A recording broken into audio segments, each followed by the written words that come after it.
ဒီတစ်ချက်ကိုနားမလဲပဲနဲ့ဆက်မီရွှေတွေကိုမဝယ်ပါနဲ့အဲ့တော့ဆက်မီကရွှေစစ်လားဆိုပြီးတော့မေးကြတယ်ဟုတ်ပါတယ်ဆက်မီကတော့ရွှေစစ်ပါဒါပေမဲ့တခုတော့ရှိတယ်ဆက်မီကကြတော့စူဇန်တို့ရွှေရည်12ပဲ73ပဲကြီးဖြစ်တဲ့ခါကျမို့စူဇန်တို့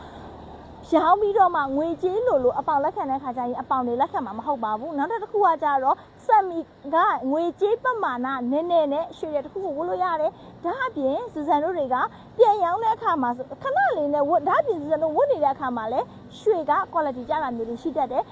ပြီးတော့မှပြန်ပြီးတော့ရောင်းချလို့ရတာဖြစ်ပါတယ်ငွေလိုအပေါင်ခံမယ်ဆိုရင်တော့ဆက်မီတွေကိုအပေါင်ဆိုင်တွေကလက်မခံတာများပါတယ်ဒါကြောင့်မို့ဆက်မီဝယ်တော့မယ်ဆိုရင်တော့ဒီအချက်ကလေးတွေကိုတတိထားပြီးတော့ဝယ်ပါပြီးအရောင်းလေးဘယ်လိုရှုံးတာလဲဆိုတာကိုမေးပြီးတော့မှသိချာမင်းညမ်းမြဝယ်ပါလို့ဗီဒီယိုလေးနဲ့နှောက်ပြချင်ပါတယ်ကိုကရွှေနဲ့ပတ်သက်ပြီးတော့လေ့လာခြင်းနဲ့ရွှေကိုသိချာသိရင်ခြင်းနဲ့ရွှေဆိုင်ဖွင့်ခြင်းနဲ့ဘယ်ရစမှမသိဘူးရွှေကို online ကနေမှတစ်စင်အစပြုပြီးတော့မှဆိုင်ဖွင့်နိုင်တဲ့အထိ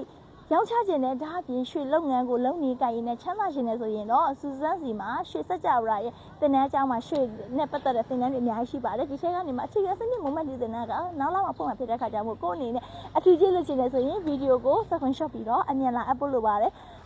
နောက်ထပ်စူဇန်ရဲ့တင်နန်းကအပြင်တွဲဒီမှာပါစတင်ဖွင့်နေပြီဖြစ်တဲ့ခါကျမှကိုယ်အနေနဲ့မော်လမြိုင်ရန်ကုန်နေပြည်တော်ပသိမ်ဖက်အံမျိုးတွေမှာရှိတယ်ဆိုရင်တော့စူဇန်ကိုလာပြီးစည်ရင်ပေးထားလို့ရပါတယ်စူဇန်ကမျိုးနှံလိုက်ပြီးတော့တင်မင်းနေပြီဖြစ်ပါတယ်ကျေးဇူးပါ